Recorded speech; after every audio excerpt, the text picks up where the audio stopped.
Hello दोस्तों, कैसे हो। स्वागत है आपका शुक्ला स्टडी सर्कल पर। मैं अंशु शुक्ला आपका स्वागत करता हूं। साथियों, आज के इस वीडियो में प्राचीन भारतीय इतिहास के क्रम में यह अंतिम वीडियो है।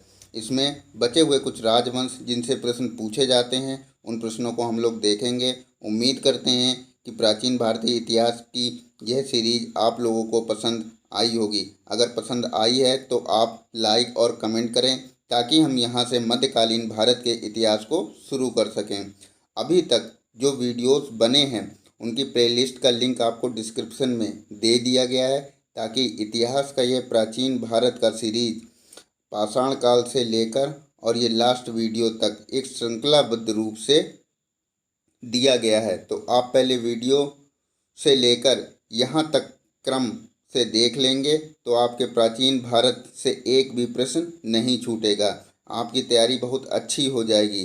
फिर हम लोग मध्यकालीन भारत स्टार्ट करेंगे और आज की वीडियो में हम लोग बंगाल के वंश व कश्मीर के क्षेत्र में कौन कौन से वंश हुए, इनसे रिलेटेड क्वेश्चन आंसर देखेंगे जो एग्ज़ाम में पूछे जाते हैं। तो चलिए शुरू करते हैं। निम्नलिखित में से किसने सोमपुर महाविहार का निर्माण कराया था। Option A Gopal, option B Dharmapal, option C Devpal, option D Madanpal. तो बताइए इसका सही जवाब क्या हो जाएगा। Option B Dharmpal. धर्मपाल ने सोमपुर महाविहार का निर्माण करवाया था और ये धर्मपाल बंगाल के पाल वंश से संबंधित था। यह आप लोग ध्यान रखना। और धर्मपाल ने ही विक्रमशिला विश्वविद्यालय का भी निर्माण धर्मपाल ने करवाया था। कौन सा? विक्रमशिला विश्वविद्यालय। विक्रमशिला विश्वविद्यालय का निर्माण भी धर्मपाल ने ही करवाया था।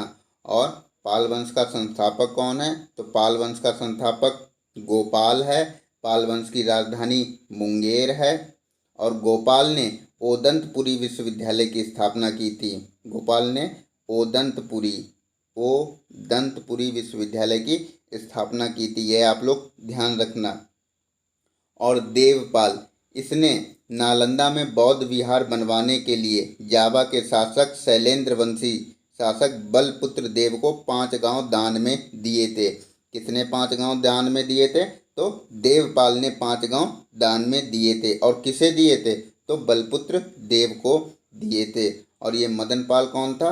तो यह पाल वंश का अंतिम शासक था। यह आप लोग ध्यान रखना। नेक्स्ट क्वेश्चन पे बढ़ते हैं। ये वही सब लिखा हुआ है, आप लोग चाहें तो इसको पढ़ लेना या नोट्स बना लेना। नेक्स्ट बढ़ते हैं। साथियों, सारे क्वेश्चन एग्जाम में आए हुए हैं। निम्नलिखित में से किसे एक नए सम्मत चलाने का यश प्राप्त है। Option A Dharmapal, option B Lakshman Sen, option C Devpal, option D Vijay Sen. तो बताइए इसका सही जवाब क्या होगा। लक्ष्मण सेन। लक्ष्मण सेन को ही नए सम्मत चलाने का यश प्राप्त है। और ये लक्ष्मण सेन जो कि बंगाल के सेन वंश का शासक था और इसी ने नए सम्मत, लक्ष्मण सम्मत भी हम लोग बोलते हैं। क्या बोलते हैं? लक्ष्मण सम्मत चलाने का प्रचलन किया। इसका जो काल था लक्ष्मण सेन का, वो सांस्कृतिक उपलब्धियों के लिए प्रसिद्ध था। और एक चीज़ ध्यान रखना, लक्ष्मण सेन के ही दरबार में गीत गोविंद का लेखक जयदेव लक्ष्मण सेन के दरबार में रहता था। ब्राह्मण सर्वस्व का लेखक हलायुद्ध, ये भी लक्ष्मण सेन के दरबार में रहता था। और पवन दूत का लेखक धोई, ये भी लक्ष्मण सेन के दरबार में रहता था। और एक तरीके से और क्वेश्चन बनता है कि इसके लक्ष्मण सेन के दरबार में प्रधान न्यायाधीश कौन था? तो हलायुद्ध प्रधान न्यायाधीश था लक्ष्मण सेन की दरबार में। ये आप लोग ध्यान रखना। और हलायुद्ध ने किस पुस्तक की रचना की? तो ब्राह्मण सर्वस्व। नेक्स्ट बढ़ते हैं। ये वही सब लिखा हुआ है। निम्नलिखित में से किसने पाल साम्राज्य को रूहमा कहा है। Option A Sulaiman, option B Itsing, option C Al-Masudi, option D इनमें से कोई नहीं। तो बताइए इसका सही जवाब क्या हो जाएगा। ऑप्शन ए सुलेमान ने पाल साम्राज्य को रूहमा कहा है। ये आप लोग ध्यान रखना। और इसी ने सुलेमान ने पाल वंश को प्रतिहार तथा राष्ट्रकूटों से अधिक शक्तिशाली भी बताया है। ये भी आप लोग ध्यान रखना। और ये इत्सिंग तो ये 675 ईस्वी में देवपाल के समय आया था। और अल-मसूदी तो यह 915 ईस्वी में राष्ट्रकूट शासक इंद्र तृतीय के समय आया था। ये आप लोग ध्यान रखना। नेक्स्ट क्वेश्चन पे बढ़ते हैं। निम्न में से किसने अपना अभिलेख हिंदी में उत्कीर्ण करवाया? ऑप्शन ए पाल वंश, ऑप्शन बी सेन वंश, ऑप्शन सी कारकोट वंश, ऑप्शन डी उत्पल वंश। तो बताइए इसका सही जवाब क्या हो जाएगा? सेन वंश। सेन वंश के शासकों ने अपना अभिलेख हिंदी में उत्कीर्ण करवाया।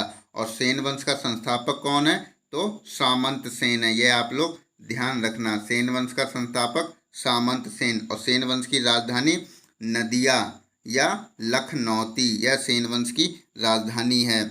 और कारकोट वंश, तो यह दुर्लभ वर्धन ने कश्मीर में कारकोट वंश की स्थापना की थी। यह कश्मीर में था कारकोट वंश। और उत्पल वंश, ये भी कश्मीर में था। उत्पल वंश का संस्थापक अवंती वर्मन था। ये भी आप लोग ध्यान रखना। नेक्स्ट बढ़ते हैं। किस पाल शासक को गुजराती कवि सोरठल ने उत्तरापद स्वामिन कहा है? Option A Dharmapal, option B Gopal, option C Devpal, option D इनमें से कोई नहीं। एक क्वेश्चन का जवाब आप लोग कमेंट में देना। इसका तो उत्तरापद स्वामिन किसे कहा ये तो हम अभी बताएंगे ही। और दक्षिणापद की उपाधि किसने धारण की यह आप लोग कमेंट बॉक्स में देना। तो इसका सही जवाब हो जाएगा धर्मपाल। धर्मपाल को गुजराती कवि सोरठल ने उत्तरापद स्वामिन कहा है, या उत्तरापद की उपाधि मिली है धर्मपाल को। यह बंगाल के पाल वंश से संबंधित था। नेक्स्ट बढ़ते हैं। किसने कुलीन प्रथा या कुलीनतावाद का आरंभ किया? Option A Ballal Sen, option B Samanta Sen, option C Vijay Sen, option D Lakshman Sen. तो बताइए इसका सही जवाब क्या हो जाएगा? ऑप्शन ए बल्लाल सेन ने कुलीन प्रथा या कुलीनतावाद का आरंभ किया था। और यह सेन वंश से संबंधित था। नेक्स्ट बढ़ते हैं। कश्मीर पर लगभग 50 वर्षों तक शासन करने वाली रानी दिद्धा मूल रूप से किस वंश की राजकुमारी थी? मूल रूप से पूछा गया है। तो यह मूल रूप से किस वंश की राजकुमारी थी? तो यह लोहार वंश की राजकुमारी थी। यह आप लोग ध्यान रखना। और एक चीज़ ध्यान रखना, कश्मीर पर 3 शासक वंशों ने शासन किया। कितने शासक वंशों ने शासन किया? 3। कौन कौन से? कारकोट, उत्पल और लोहार। ये सब लिखे हुए हैं। इन तीनों का क्रम भी आप लोग ध्यान रखना। कश्मीर पर 3 शासक वंशों ने शासन किया, कारकोट वंश, उत्पल वंश, लोहार वंश। और रानी दिद्धा मूल रूप से लोहार वंश की ही थी। लोहार वंश का संस्थापक कौन था? तो संग्राम राज लोहार वंश का संस्थापक था। और लोहार वंश का अंतिम शासक कौन था? जय सिंह। यह आप लोगों को ध्यान रखना है। नेक्स्ट क्वेश्चन पे बढ़ते हैं। कल्लड़कृत राजतरंगिणी में कुल कितने तरंग हैं? Option A 8, option B 9, option C 10, option D 11। तो बताइए इसका सही जवाब क्या हो जाएगा? तो 8। कल्लड़ की राजतरंगिणी में कुल 8 तरंग हैं। और ये कल्लड़ लोहार वंश का शासक हर्ष का दरबारी कवि था। किसका दरबारी कवि था? हर्ष का दरबारी कवि था। और लोहार वंश का अंतिम शासक जयसिंह के शासन के साथ ही कल्लड़ की राजतरंगिणी का वर्णन समाप्त होता है। ये भी क्वेश्चन पूछा गया है कि किस शासक के शासनकाल के साथ कल्लड़ की राजतरंगिणी का वर्णन समाप्त होता है। तो इसका सही जवाब क्या हो जाएगा? जय सिंह। और यह लोहार वंश का अंतिम शासक था जय सिंह। नेक्स्ट क्वेश्चन पे बढ़ते हैं साथियों। किसने सा बना लेना है यहाँ पे। किसने स्मृति ग्रंथ दान सागर और ज्योतिष ग्रंथ जो है अद्भुत सागर की रचना की? किसने की? सामंत सेन, विजय सेन, बल्लाल सेन, ऑप्शन डी इनमें से कोई नहीं। तो बताइए इसका सही जवाब क्या हो जाएगा? बल्लाल सेन। बल्लाल सेन ने दान सागर और अद्भुत सागर की रचना की। यह आप लोग ध्यान रखना। और अद्भुत सागर को लक्ष्मण सेन ने पूर्ण रूप दिया था। ये भी आप लोग ध्यान रखना। अद्भुत सागर को पूर्ण रूप किसने दिया? तो लक्ष्मण सेन ने। यह सेन वंश से संबंधित था, बल्लाल सेन। नेक्स्ट बढ़ते हैं। कश्मीर निम्नलिखित किस शासक वंशों ने होगा यहाँ पे। किस शासक वंशों ने कश्मीर का मारदंड मंदिर का निर्माण करवाया? ऑप्शन ए कारकोट वंश, ऑप्शन बी उत्पल वंश, ऑप्शन सी लोहार वंश, ऑप्शन डी इनमें से कोई नहीं। तो बताइए इसका सही जवाब क्या हो जाएगा। तो कश्मीर का मारदंड मंदिर का निर्माण कारकोट वंश के शासकों ने करवाया। ये आप लोग ध्यान रखना। कारकोट वंश का सबसे शक्तिशाली राजा लालितादित्य मुक्तापीड़,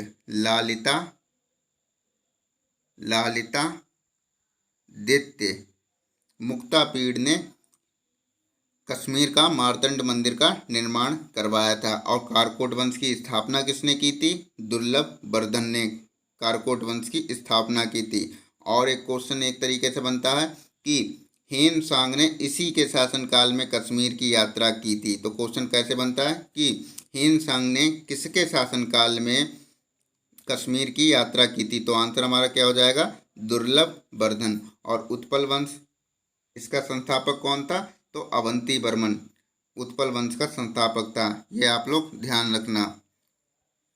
ये वही सब लिखा हुआ है। तो साथियों, आज के लिए बस इतना। वीडियो अच्छी लगी है तो प्लीज़ वीडियो को लाइक करें, कमेंट करें, चैनल को सब्सक्राइब करें।